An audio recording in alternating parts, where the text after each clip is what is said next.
Hello everyone, and thank you for joining us today for this webinar. Today we're going to be talking about the Charter of Rights for parents and carers with disability who are involved with the child protection services in Victoria and what GPs and health professionals need to know. This webinar is presented by the Westvic PHN Network Spider project, which is supporting people with intellectual disability access health. My name is Dr. Robert Ward and I'm a GP in Geelong, and I'll be your facilitator for this afternoon. And alongside me is Erin from Westvic PHN and Kerry and Nicole from the Spider project. And today we're lucky enough to be joined by Miranda Bain, who's a special advisor to the Court Services of Victoria, but involved in the creating of this Charter of Rights. And with her is Annette Vickery, who's the board chair of Tweedle, and both are very interested and with vast experience in working with social justice and human rights.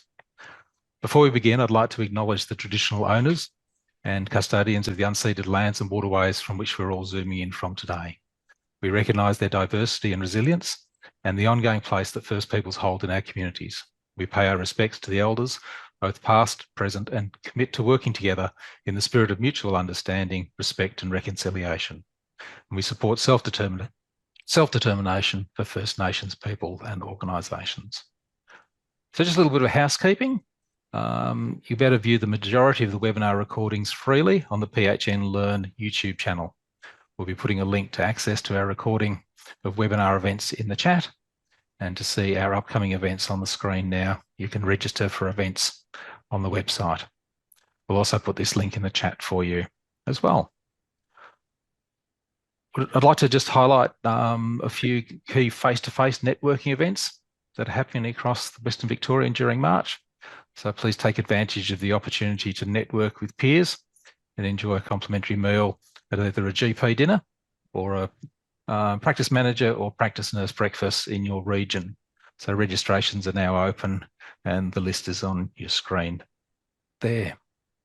Please make a note that the Westvic PHN Health Pathways relating to the topics in these series of webinars is on the screen now, and they're a really good resource for health professionals and general practice. So if you've entered this webinar not displaying your accurate first and last name, please type your full name into the chat box. Only the administrators will be able to see it, and it'll be just ensure that we get the right name for any certificates of attendances for that. For this webinar, all the participants will remain on mute. So if you've got a question, please type them into the Q&A box, and I'll ask them on your behalf, and we'll get an opportunity at the end of the presentation to ask our presenters some questions. There is a link in the chat box to complete a survey after the webinar, and we'll show this link again at the end of the presentation, and that gives some really good feedback. So look, I'd like to start by introducing our speakers today.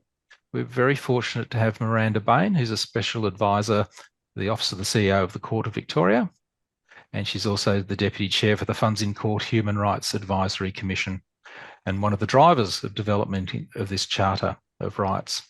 Miranda has worked in international public relations, and since 2003, she's worked as a strategic advisor in justice and the courts, bringing together governments, courts, the legal profession, local government, and not-for-profit sector to deliver programs that have transformed traditional business models. Her passions are human rights and the environment, and her specialty is communication and community engagement.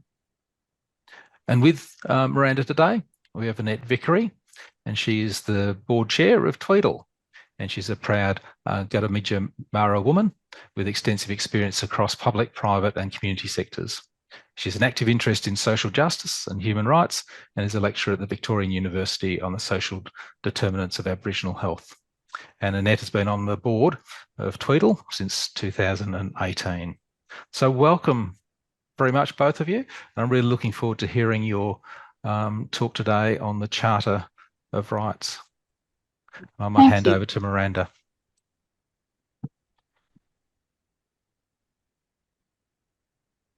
Thank you for that welcome.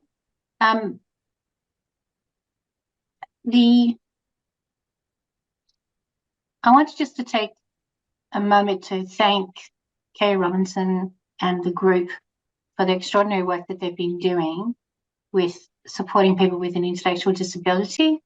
It was much needed, and the resources available for GPs and allied health professionals on your site is really just first class. I also want to take this opportunity to thank all the disability organisations and all the people with a lived experience who helped contribute to this charter. Without them, it would not be the success it has been. One of the points that I wanted to make early is that not everyone is born equal, and not everyone who ends up having a disability has it from birth. And it can come upon you at any stage. And how you feel about having that disability really is, in my view, comes about because of your sensibility and appreciation of differences. If you don't share that view, or your experience of authorities, courts, GPs, child protection departments has been very negative, you develop a mistrust. So I'm going to get to that a bit later on, but one of my friends, Denise Palpagno, who's an Australian doctor, lawyer, scientist, and disability advocate, works in Queensland, his disability came across from a terrific, awful, terrible car accident where he's made a quadriplegic, and he almost died just outside of the bridge in Brisbane. And we have talked a lot about how do you learn about someone with a disability if you don't have a lived experience of disability? Because up until he had his car accident, it probably wasn't at the foremost of his mind. Since becoming a quadriplegic and advocating for people with disability, in particular around training of young people to become doctors, the systems and the barriers around someone who has a disability are immense, and we both really seriously at times have underestimated those barriers. So what do we know? That the number of people with a disability is growing, and they form just under 20% of the Victorian population. And we know that many of these people don't declare that they've got a disability, or have declared in a private conversation that they have an enormous mistrust of government, the Department of Fairness, Family and Housing, health practitioners, GPs. They have an inordinate mistrust of courts because of their experience of those organisations. So disability is defined by the World Health Organization as an interaction between an individual with a health condition, for example, cerebral palsy or Down syndrome or depression, and the personal environmental factors such as negative attitudes, inaccessible transportation, public buildings, and limited social supports.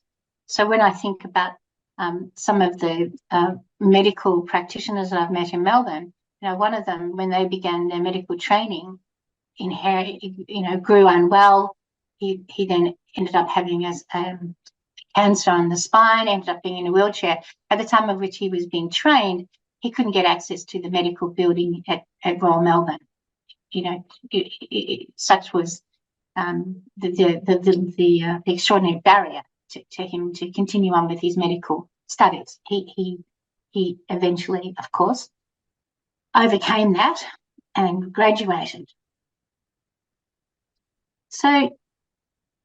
So even though disability is very common, there are many barriers for those persons with disabilities. They include not just physical barriers, but barriers related to knowledge and attitude of service providers, bureaucracies, courts, child protection workers are known, and as shown by the SPIDER project, they, particularly if you have a disability known as an intellectual disability, you have reduced access to healthcare services, lower rates of preventive care screenings, and worse health outcomes than the general population.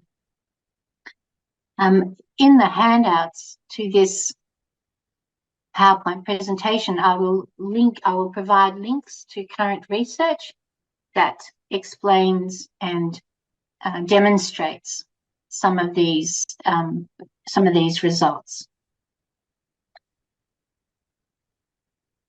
So for us, the loss of a baby or a toddler. Oh, sorry. Do you know what I've forgotten to do, Karen? I've forgotten to say, can you move the slides forward, which is silly of me. I do apologise. So I think we're up to number 5.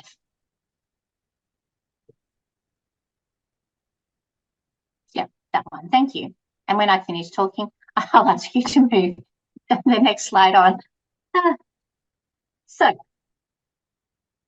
when we were researching this, we got to talk to lots of mums with an intellectual disability and dads who had lost the baby or a toddler to out-of-care home, which had a devastating and lifelong impact on both the parent and the child. And my colleague Annette will talk to this in relation to the stolen generation. The loss of your bubby to out-of-care home and foster care, it is absolutely terrible. I can't emphasize the loss that a mum experiences with a disability or with an intellectual disability, and the process of having the baby taken away is often incomprehensible to them.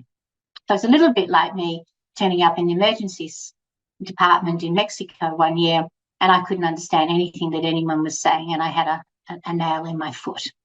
So it's very difficult to know what that person wants to do, and why you're here. Well, you know why I was there, but how come this extraordinary event is unfolding literally before you, and of which you have no, at that stage, power to change. So the issues that parents with a disability face, they face a range of challenges when engaging or attempting to engage with healthcare providers, maternal health nurses, child protection services, including assumptions about their capacity and capabilities as parent. We've got communication difficulties and also insufficient understanding of their own role and rights when engaging with child protection practitioners. So leading international and particularly Australian university research has established that there is a prevailing assumption, this is the key, that parents with a disability are not able to learn parenting skills. Therefore, children of parents with a disability are more likely to be taken into external care through child protection practitioners. But that's not right. That's a wrong assumption.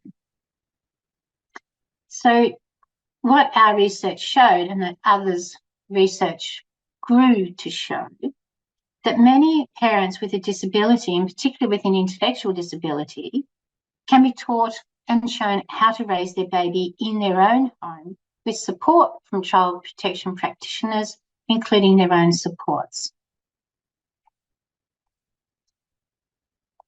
I mean, just a little bit ahead of where I was, that's all right. So recently, the Disability Royal Commission postulated that studies of trajectories of parents involved in child protection systems suggest that even in jurisdictions where having or being a parent with a disability is not in itself grounds to the removal of children from their families, it is nonetheless treated as a risk factor in critical stages of the child protection process. This is particularly evident in government literature relating to parents with mental health disability and intellectual disability and other disabilities. And while systems continue to identify parents with disability as risks, the discriminatory assumption will likely to trigger their involvement in overrepresentation in child protection systems. That's in Australia, and that's a worldwide phenomenon. If we can go to the next slide. And I just wanted to share with you just briefly, I've read reports from the Office of the Public Advocate where a mum has given birth to a bubby, and that baby has been taken away within an hour of the birth by child protection and unknown to the mum. So she has no idea that this is going to occur. That's the system at its worst, I submit. There are others where the links around losing your bubby at a certain stage to child protection means that when you become pregnant again, you are nearly always automatically put on a notification basis with child protection about the new child. So I talked to a mum who lost her first child to out of care home and was not able to have the baby returned. I've talked to other people who worked with a mum with an intellectual disability. It took 2 or 3 years to get the baby back into her care. I've met many competent, very competent women with an intellectual disability, for example, who looked after their sister's babies. And when they got pregnant, had their baby taken away because of the notification process and because there were worries about the risk to her child. And some of those linkages around risks are really curious. In this woman's case, it was because her husband got cancer, so they felt that she was not able to raise the baby. With a woman that I met in Flemington, she lost her second baby to child protection within a couple of days of birth, and she was left on her own in a flat in Flemington with no one, no supports at all, no counselling, no one coming in, no one checking on her to see how she was going.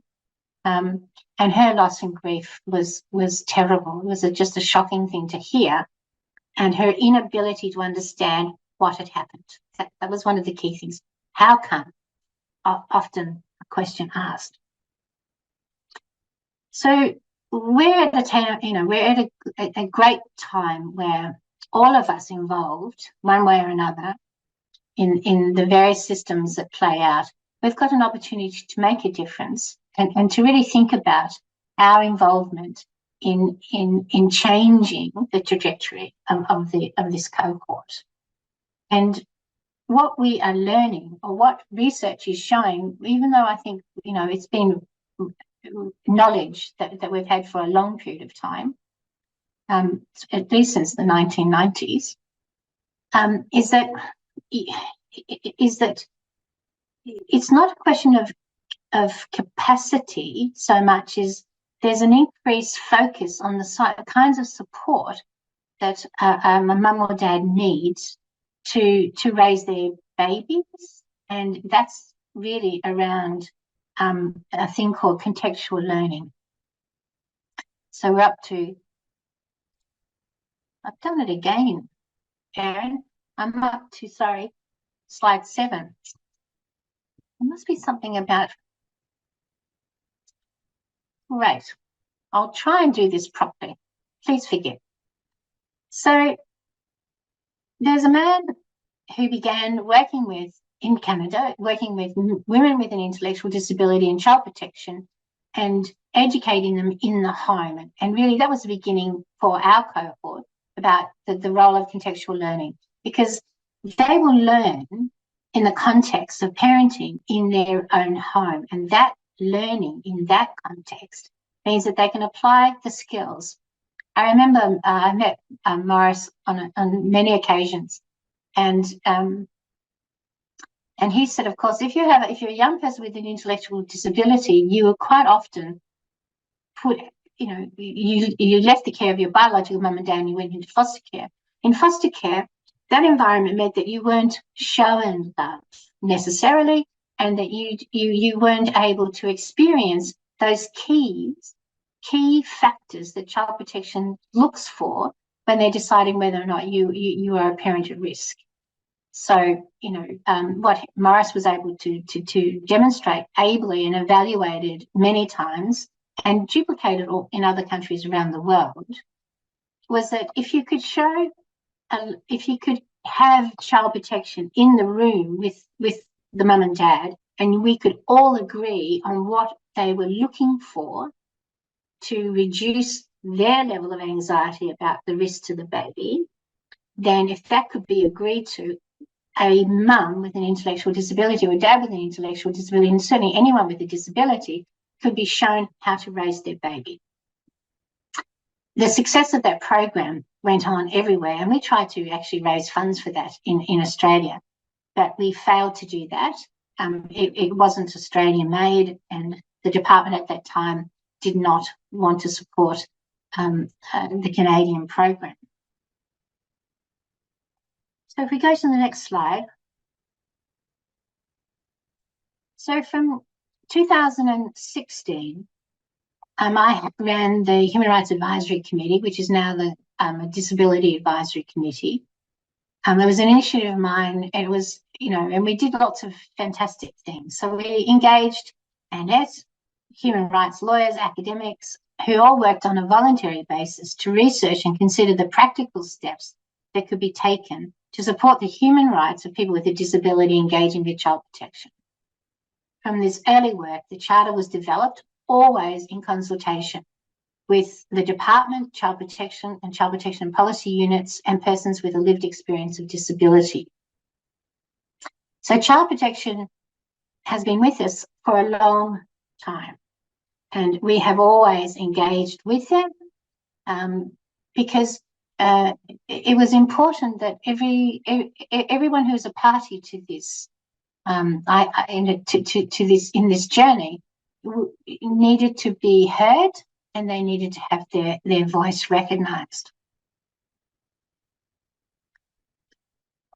So we go to the next slide. Thank you for time. Yes.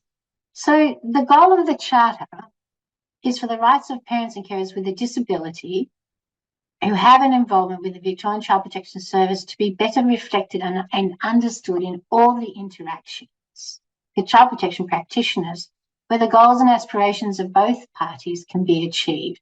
And that was the one learning, the key learning from the Morris's Feldman's work in Canada, was that the parties have got to agree on what is the ideal outcomes for this particular parent.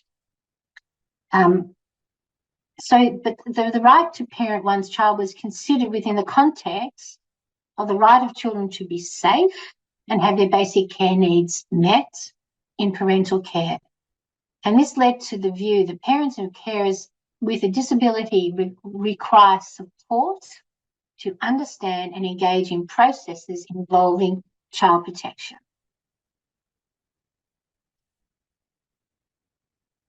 So the Charter is a tool.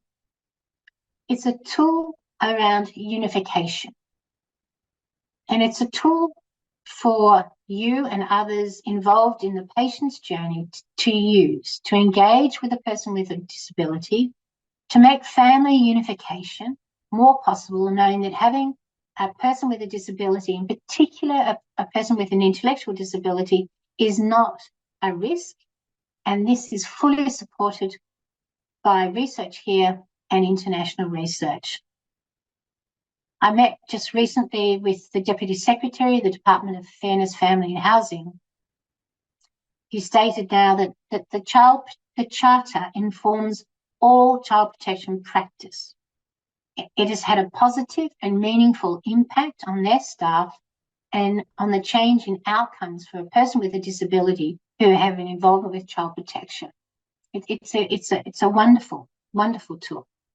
Unification, bringing disparate people together in a conversation around change, and what is it that they need, and how do we support a person with a disability to meet those needs. So we just move to the next one.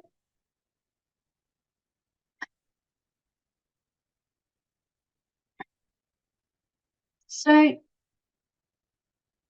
from the early days of our joint inquiry, so that's the Human Rights Advisory Committee, the professionals who came with us along the journey, and child protection, was that the idea that a parent with a disability has the right to parent. And that was at the foremost and remained at the foremost of all of our thinking. They have a right to parent. So if we can accept that they have a human right a right to be the parent, then what did we need to do?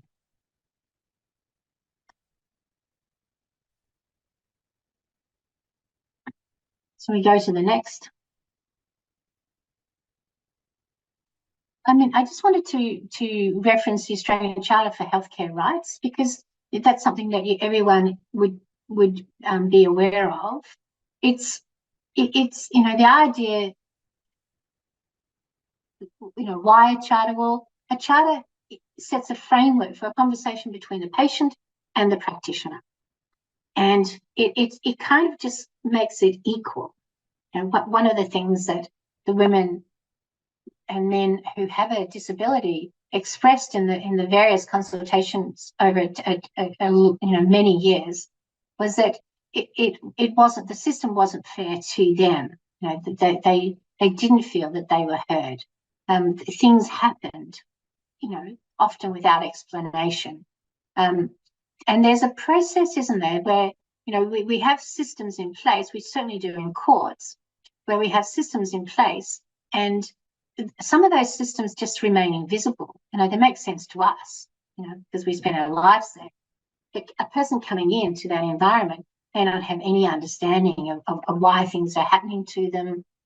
They just know that they're there for whatever reason. And the thing I love about the Charter is that it's protective and empowering. And I think all of us who work in these systems of service delivery, about change management, about empowering others, it's the word empowering, I think, is a wonderful, wonderful attribute that we can offer to people coming into our world. We can empower them so that they feel engaged, and that we provide a much more inclusive setting for sometimes quite difficult conversations. So we can just go to the next slide, thanks. So the principles of our charter are these, and they're fairly universal. But the one I think is critical is the right to participate, to be heard, and to be included. Critical, very, very important. The right to be respected, great one. The right to information in accessible format. So if you go back to my example in Mexico, it would have been fantastic if someone could have just told me in English, or gave me something in English that I could understand what was going to happen. And in particular, I was married then to a gastroenterologist who was phoning in saying, do not let them put a needle in your foot in Mexico. Just get on a plane and come home. So that's that wonderful support network that I've always enjoyed, and consequently got on a plane without having a needle put in my foot in Mexico. The right to have support, critical. That's the most, if you take nothing away from this, it's this bit that a person with a disability, in particular with an intellectual disability, has the right to have support that they need with them to help them on this very difficult journey with child protection.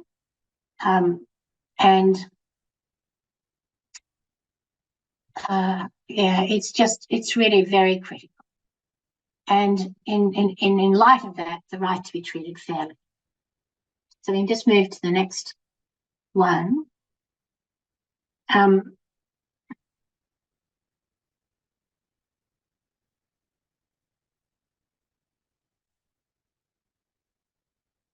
just wanted to add quickly that one of the things that we did with Tweddle was that they ran a program with Bain Health, and it might talk to this if she's got a moment, where we finally got funds from the Department of Health to run a pilot with men and women with an intellectual disability in the Bain area, and with child protection in their home.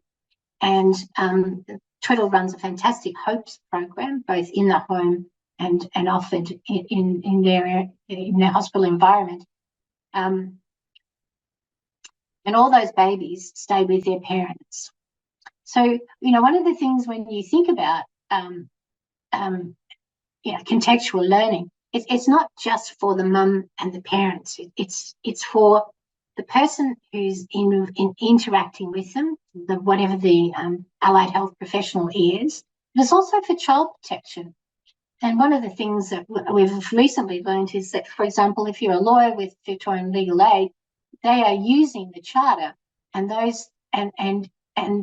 because of the Charter as a tool, the child who may have been lost to out of care home, foster care, was then able to stay with the parent, and that is a wonderful outcome for everyone. So, learning about a person's capacity empowers both child protection and the mum and dad and the allied health, the health professional who is uniting these quite disparate groups to achieve a better outcome. So I'm going to ask Annette now to talk to why the steering committee and the working group decided that we would need a Aboriginal and Torres Strait Islander version of the Charter. And Annette, if you wouldn't mind speaking to this over the next little while, I'd be most grateful. Thanks, Miranda. Thanks, everyone, for inviting us to come along to talk about this. My name is Vickery. I'd just like to acknowledge the traditional owners of the lands on which we meet. For many of you, that will be my lands, the Gunditj Mara. For others, maybe Eastern Mara or Gadgin, and I am today on Bunurong land. So I pay my respects to elders past and present, and to all Aboriginal people who are present with us today and who have contributed to this piece of work. It started with Miranda saying that she wanted to do the Charter for parents who had intellectual disabilities who were being caught up in the court system. And I was there as the Aboriginal Legal Service representative, so we were talking about the responsibility of governments to ensure that everyone can access a service or support that is funded to provide them with a service or support, which sounds really easy but is hard in practice. And it's the essence of cultural safety. So when you have cultural safety, that person who comes for a service or support is absolutely confident that they can access it and that no particular characteristic of theirs will impact on their ability to go into the service or support. It sounds really simple, but it's really quite hard in practice because you have a build-up over time with people who are entrenched in disadvantage or who are used to being discriminated against. There's a sort of systemic powerlessness that goes with that. So asserting their rights becomes particularly challenging for them. And with the best intentioned service in the world, there has to be something else to help people pick up and make sure that those gaps are filled. So this is where all this work came about. I'm not sure about the next slides, but I will say with this one, the right to be respected. We got a group of women together, a women's collective in Mildura that I was already working with and a women's collective in Melbourne Vale. And we asked these grassroots women who had intergenerational experience of removal of children and the involvement of child protection in their lives, would you like to help us participate in building an Indigenous version of the Charter? Sorry, I use Aboriginal, so I'm born before 1969. So an Aboriginal version of the Charter, and they all said yes, they would love to participate. And then Miranda also put a steering committee together that had Department of Family Fairness and Housing representatives, Aboriginal community representatives, Aboriginal policy representatives, and so we worked through this process. One of the things the women were very clear about at the start of this process, and we went to them first because self-determination, the decision-making should be in the hands of Aboriginal people who are impacted or affected by the decision. So we wanted to hear from them first around, well, what should be in a charter? Should it be very different from the bigger, wider mainstream charter? I think I can go to the next page. And one of the things they wanted to say was we want to make a declaration as parents on our robustness and resilience and capability as parents, because Aboriginality is often seen as a disability or viewed as a disability or in practice operationalised as a disability when accessing services. So we made this lovely little declaration at the start that we are Aboriginal parents and we know how to look after our children. We have different ways of looking after children, which the mainstream don't always recognise or see. So we want to make sure that this charter is set out to explain those rights in a way that our people can understand them and service providers can operationalise them. So one of the big things they said was give us information in accessible formats, as you can imagine. Lots of government pamphlets have lots of words in them, but they don't necessarily explain to people what that's going to look like in real practice. And a lot of the questions that a lot of the information they were asking for were things that they had asked for as they went through a child protection particular case or issue and had never received an answer that they could understand. So they were saying, we need to be able to have a check and balance mechanism. So I think if we move on to the next one, the next page, this is what I was talking about, the honesty and transparency and communication. Who is the person who's making decisions about my child? What is their name? I mean, you would think that would be simple and easy to access, but it's not. I understand people fear sometimes that there'll be ramifications on the work that they do, but there still needs to be some accountability. How do I contact them? How can I be told in an informed way what's going to be happening with my kid? Because sometimes the children will be removed from one home to another and the parent would not be informed at all. And how are my children doing? So when I can't see them or I'm not necessarily in a position where we have regular contact, how do I know that everything's going okay and that they're actually doing well where they are?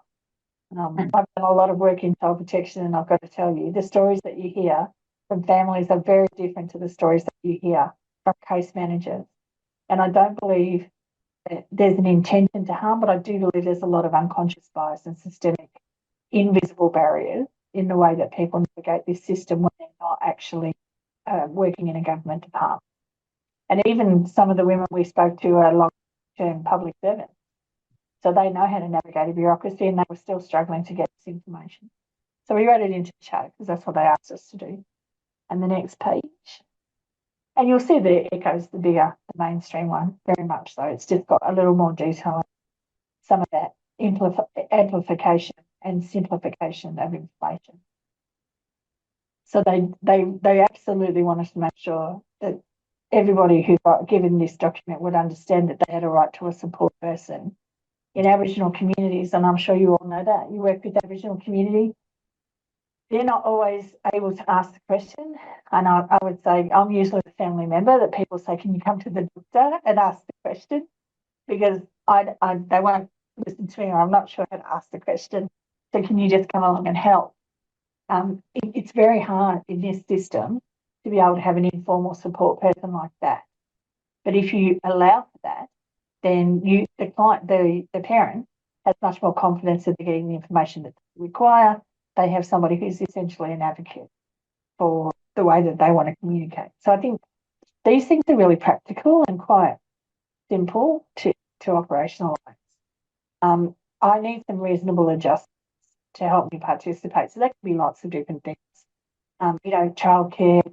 Do you have other responsibilities? Do you have caring responsibilities? Do you have any number of appointments that you might need to get to? And then how do we make that all work so that you can still participate fully in this process and be present during it?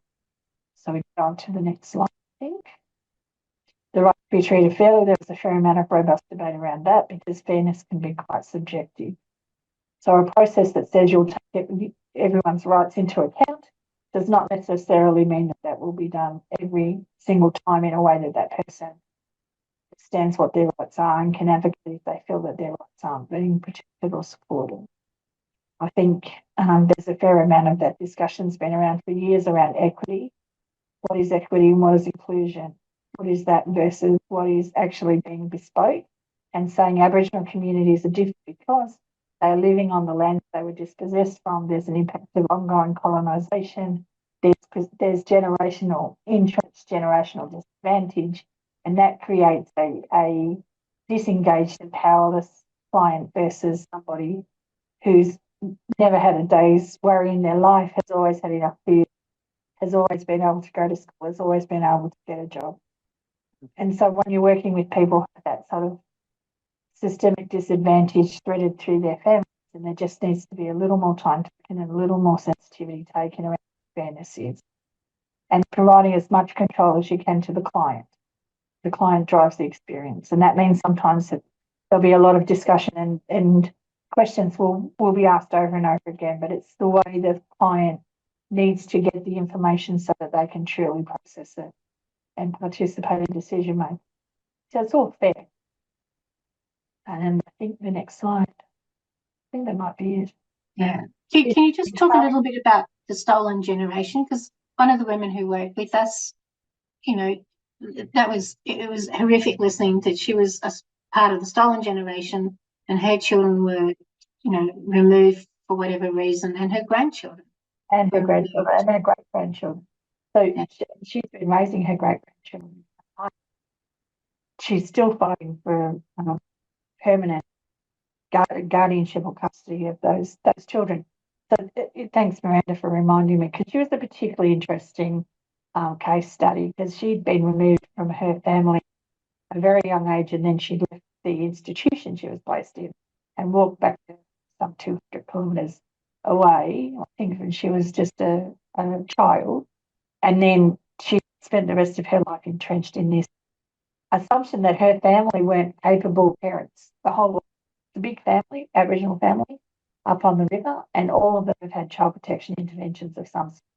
So she felt that this was no longer about individual assessment of risk. This was about assumptions that this particular family was always going to suffer from a lack of parenting capacity or capability. And I think it did have an intersection with this, because the entrenchment in the system creates its own form of disability, so to speak, in that you become so traumatised and so fatigued by trying to survive your trauma that you become, you know, very challenged by actually having any other kind of life. So Janice, I shouldn't have mentioned her name. She'd spent generations fighting for her family. She still does. And she fights for other people's families now. But I also had a young client once, a long time ago, I must say, who was brought up, her mother had been removed from her home as a child. She then had babies, because lots of stolen generation will have babies young because they want a family, and they want that love. So they have babies because they think that will be the way that they will get the family they've always wanted. So she had a child who was removed and put into out-of-home care because the child's behaviours were such that the department couldn't find a secure placement for her. And then that young woman had a baby when she was about 14. And DHS at the time did turn up to remove the baby, saying that she couldn't be a parent. She wasn't fit to be a parent. She was at risk. And I was at the Aboriginal Legal Service. And when we looked into it, they said she didn't have any clue how to be a parent, because she had not had a parent in her life. So she had nobody she could role model or learn from. And our thinking at the time was the department was the parent. They were the guardian. Surely part of their responsibility is to make sure that children get that kind of support. So when they're ready to be parents, they can take up that role fully. So it was one of those really ironic things around disadvantage that was really amplified by that case study. And this is an excellent piece of work. I'm sorry, I'll stop talking now, because I'm sure that Miranda has some wrap up to do. But I do think the work that we did with the Aboriginal women really highlighted and articulated to me intersectionality and where it comes into play. So if you're an Aboriginal woman and you're involved with child protection and you have an intellectual disability, you do not feel at all that this system is going to be responsive to your needs or the needs of your child. And this chapter can start to turn that around. Thank you. Thanks, Annette. Yes. Thank you for that. It's always a timely reminder of the differences that people of different cultures, in particular Aboriginal and Torres Strait Islander friends, experience of a system. I remember being with, you know, parenting isn't innate. It's not something that, you know, I don't wake up at, or you don't you don't naturally have parenting skills. It's a learned thing. So I remember with Maurice Feldman talking about one of his clients who failed the child protection list of outcomes in Canada. And when they started to unpack, her experience had been in out-of-care home in Canada. And so all the things that we take for granted about connecting with the baby, looking at the eye, tickling, cuddling, touching, hugging, cuddling, holding, laughing, all of those things, she never experienced in her foster care, the whole of her foster care life. So she had an intellectual disability. She went into homes where there was no other person with an intellectual disability. She couldn't, really argue about the quality of her care in terms of the physical environment and stuff like that. But she was unloved. So when she becomes pregnant, she has to be shown what child protection would like to see in her parenting capabilities. And it had nothing to do with, she was great. She washed diapers and had the house clean and everything was spotless, and she didn't breastfeed, she bottle fed, so all of the thing was sterilized, tick out of tick, tick, tick, all of that was done and had it down pat. But what they didn't disclose was what they were actually looking for when they came to visit. So, and to be frank, if that happened to me, I probably would have failed as a mum, because how can I win that argument, really, if someone comes into my home and they've got a tick box here, checklist, I don't know what's in it, and I'm doing all these other things because I've been told by the maternal health and welfare nurse and everyone else that that's what I'm supposed to do, and that's not even on the list, or it's on the list, but it's, page 10 out of 500, then I'm going to fail. I'm going to fail that. And that's why distrust grows. It wasn't a level playing field in the many stories that we heard. And I think if you come, with a history of one way or another of experiencing foster care and out of care home and not being loved by a biological mum, that has a kind of self-fulfilling prophecy as well, which is distressing and unnecessary. I can't stress that word enough. So why are we here? We think the Charter is a tool to achieve better outcomes for your patient and client. So what we are asking or suggesting is that the practice manager of your clinic or wherever it is that you work has receptions skilled in training to recognise someone with a disability. And there's organisations, and I know that this group here, host of our talk today, has got lots of resources around that. And it's really worthwhile. So these suggestions are minor in terms of my view, minor in terms of your overall practice.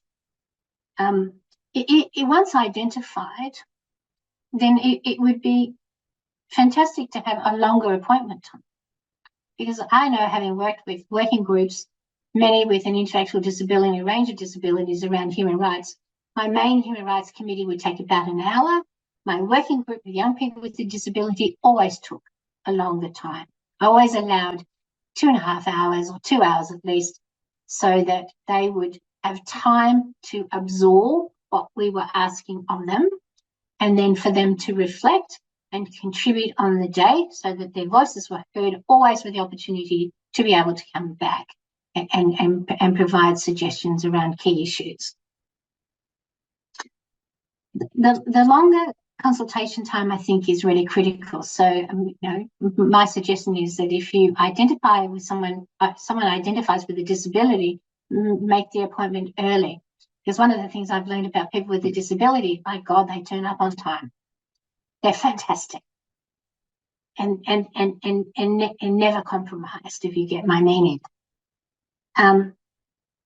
Make sure she has a support person. So a support person can come in a variety of ways: family network, a friend, someone who understands, so that if in the process of the consultation process we need a bit more time to explain what it is that you're asking them to do, then that support person can explain that beautifully and in a way in which your patient can understand. And always try to have a support person attend in the next for the next consultation process. And in particular, of course, a longer appointment time when you learn that she is pregnant, and what kinds of support does she have in place, because that really is the critical bit to the success of the pregnancy, and then being able to raise the baby in a safe and wonderful way. So to conclude, I think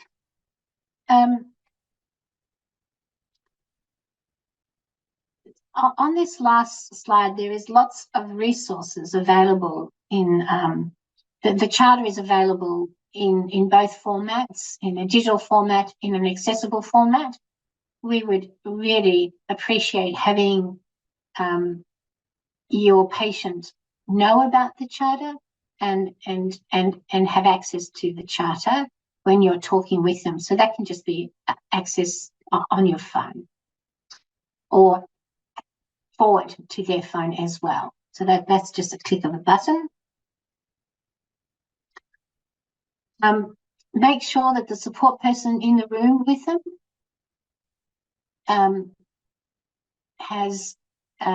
understands or has a link to the Charter and is able to have access to the Charter on their mobile phone in the conversation. The reason for having access to the Charter in the conversation is to make sure in this first kind of engagement with you as the practitioner, that they can come away, I guess, from that consultation process comfortable that they have been included and that their rights have been respected and their voice heard.